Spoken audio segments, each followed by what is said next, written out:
The Library of Troy in ancient times, where myth intertwines with history, the city of Troy stands tall as a symbol of human conflict, heroism, and deception.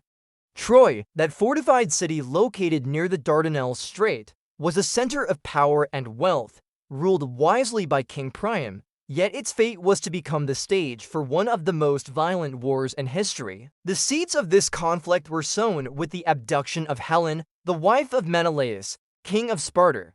When word reached Sparta that Helen had been taken by the Trojan prince Paris, Menelaus called upon his brother Agamemnon, king of Mycenae, to assemble an army and set sail for Troy, the objective to bring Helen back to Sparta and avenge the insult to his kingdom. What followed was a decade-long siege, an epic battle between the Mycenaean Greeks and the Trojans, immortalized in Homer's Iliad. The Greek army, a coalition of various kingdoms, boasted of fierce warriors like Achilles, Ajax, and Odysseus, each eager to claim glory for themselves and their city-state. On the other side stood the Trojans, aided by the gods of Olympus, including the powerful Athena and Ares, who took offense at the Greeks' audacity to invade their sacred city. Hector, the noble Trojan prince and son of Priam, led the defense with valor, determined to protect his people and his homeland. The siege was a brutal affair. The Greeks, with their superior naval force, blockaded the Trojans, hoping to starve them into submission. But the Trojans, aided by the gods, somehow managed to hold out.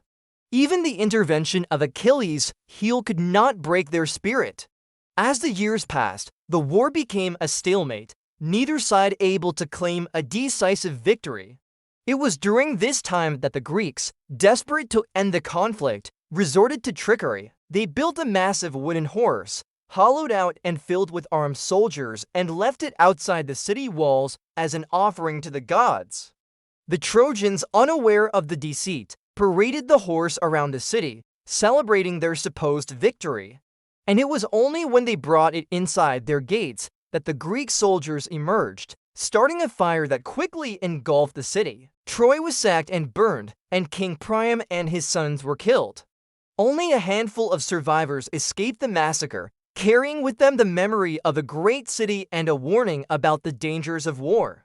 And that, dear fellow scholars, is the story of the fall of Troy, a story not just of war and destruction, but of human emotions, choices, and consequences. A story that has echoed through the ages, inspiring countless works of art, literature, and even influencing the course of history itself.